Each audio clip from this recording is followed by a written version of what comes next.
So this is the second part of the video. First part video link I will give you in the description box. So let's start with the remaining three companies in the FMCG sector. So the fourth company is Manorama Industries, and you can see it is engaged in the business of manufacturing specialty fats and butter made from exotic seeds and nuts. And this company is world's exclusive producer of mango based CBE, which is cocoa butter equivalent. And here you can see its products. The product portfolio of this company includes mango butter, mango olein, mango sterling, sal butter, sal olein, sal sterling, shea olein, shea stearin, and other related products. If you talk about its revenue, the revenue comes 80% from its chocolate, food and confectionery segment, and 20% it comes from the cosmetic segment. And here you can see some of its customers. So its customer include leading brand like L'Oreal, Ferrero, Mondelez, Body Shop, and Uniqlo. So it's a different kind of product that this company is manufacturing. It's a niche product, a niche business segment where only this company is the leader. And here you can see this company is also doing expansion. You can go through this in detail in the screener website. So it is also expanding its business, which is always a good thing. Now here you can see the market cap of this company. The market cap of this company is very small. It is just 7,000 crores. And currently the P is also on a higher side, which is 117. So you have to be very careful investing in this company at this PE, because the PE market has given to this company is very high. And the reason you will see why market has given a high PE to this company, because as I mentioned earlier, market always rewards a growing company, and you'll see the growth that this company is doing. So here you can see in the last quarter, the company's sales increased by 66%. Before that it was 20, then 27. In December it was a dip, but before that also you can see 46%. The last quarter results were very good. So that's why you're seeing a high PE, and the OPM, which is the operating profit margin of the company, that is also on a higher side only, which means that this company has a pricing power also. Now, if you look at the other details, you can see sales growth has been very good. 10-year 16, 5-year 35, 3-year 31, 12 trailing month 31 again. So from the last 5 years, the sales growth has been around 30% mark, and profit growth, if you'll see, 10-year 45, 5-year 15, 12 trailing month 40, 3 years 40, 12 trailing month 61. And similarly, because there is a growth and profit is also growing, you see the impact in the CAGR price as well. 5 years 78% CAGR, 3 years 62, and last 1 year 190%. So it has already given a very good run up in last 1 year. So you can keep this company on your radar, but right now there is a little bit of risk also, because it has already given a run up and it is also on its top. If you look at the return on equity is also decent in double digits. Looking at the shareholding pattern, that is also decent. Promoter hold 57.26, FI hold around 2.37, DI 1.7, and remaining is with public. Number of shareholders are also not very high. It is just 14,000. So it is not a discovered company, we can say, because not many of the shareholders know about this company. If this company keep growing at this rate, then we can see further growth in this company. So you can keep this on your radar. Now we'll quickly go and look at the chart as well. So now we are at the chart for Manorama, and 1 day return nothing, 5 day return again nothing, 1 month return very good 20%, 6 month return 90%, a YTD return 196%, a 1 year return we already saw 190, and 5 year return 477%. And you can see the chart is going in the excellent direction, which is from the bottom left to top right. So company is growing. It is still small in size. We should keep a watch on its numbers, on quarterly numbers. If it keep increasing its sales, then we can see this going continuously up for some time. But if there is a dip due to any reason in the sales and the company start giving bad numbers, then it will also give a very good correction. So it's a risky company. You should be very careful before investing. So always do your own research as well. Our fifth company is Dodla Dairy, and this company was incorporated in 1995, and this company is based in Telangana. And here you can see that it is the third largest player in terms of milk procurement in South India, and has third highest market presence across 12 states in India. And here its revenue mix: 72% comes from milk, 23% comes from value-added product, and 3% comes from fat and fat-related products.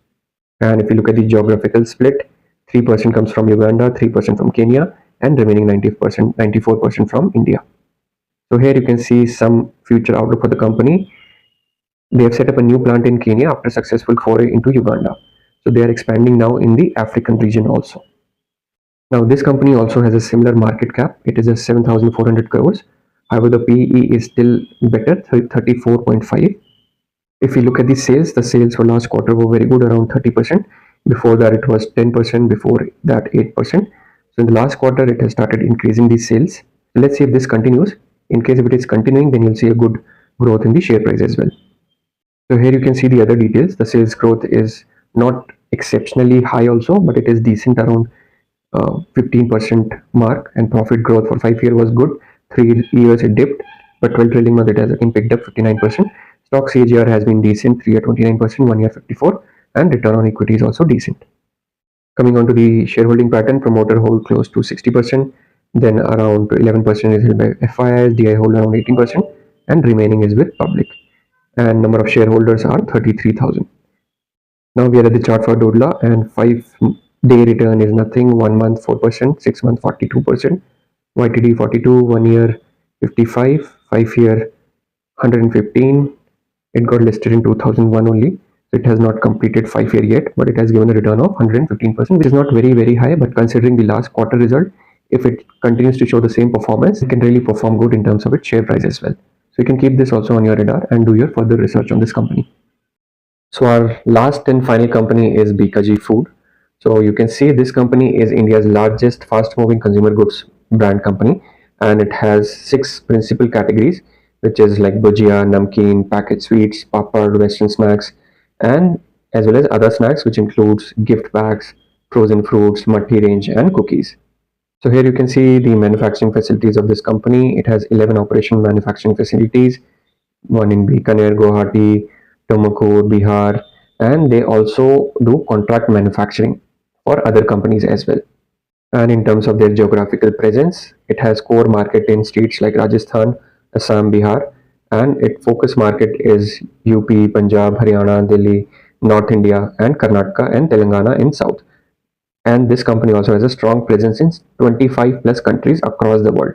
And the company has also increased its network by 2,300 outlets in Q3 FY24 and has expanded to UAE by doing exports. So company is continuously increasing its distribution channel, increasing the number of states that they are in, and also moving out of India to sell its products. And this, I believe you must be aware, that company's brand ambassador is Mr. Amitabh Bachchan from last 2 years, and it has also extended the contract for Mr. Bachchan for next 2 years. Market cap of the company is 20,000 crores right now, and it is currently trading at 832 rupees, currently down by around 17% from its 52-week high.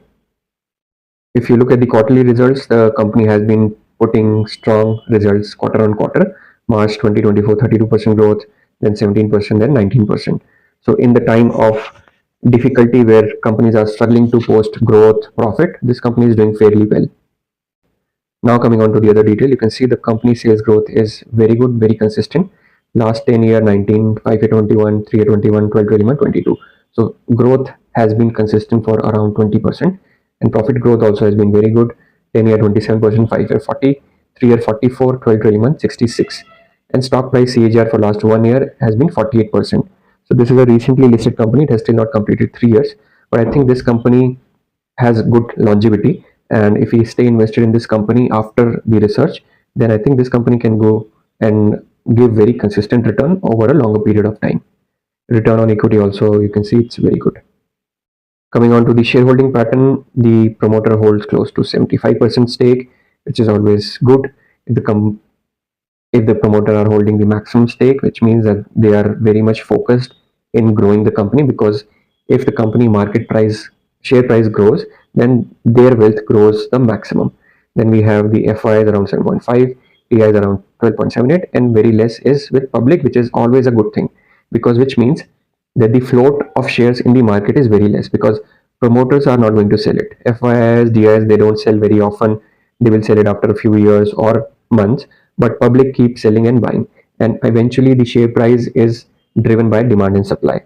So the supply here we can see is less, so which is always a good sign in case if you want to invest in a fundamentally good company. If this is the case, then that's also one of the positive. Now coming on to the chart for Bikaji. So today when I'm making this video, it is up by around 3%. 5-day return 1.3, 1 month -5, 6 month 43%, YTD 51%, 1 year 54, 5 year it has not completed, but from the time it got listed in 2022, it has given a return of 161% already, which is a very good return. So I believe this company also has a good future. It can survive for next 5, 10, 15 years. And if it keeps growing with this rate in India and outside India, then definitely we can expect good share price increase also, because if the profit is increasing, the EPS will increase. If EPS is increasing, then eventually it will reflect in the share price also. So these were the 6 companies. So these were all my views. I would request you to please do your own research and then only take decision of buying and selling. This video was just for educational purpose. In case you have any questions, you can put it in the comments section. In case you want to get your portfolio reviewed, then you can find the email in the description box and you can send it over.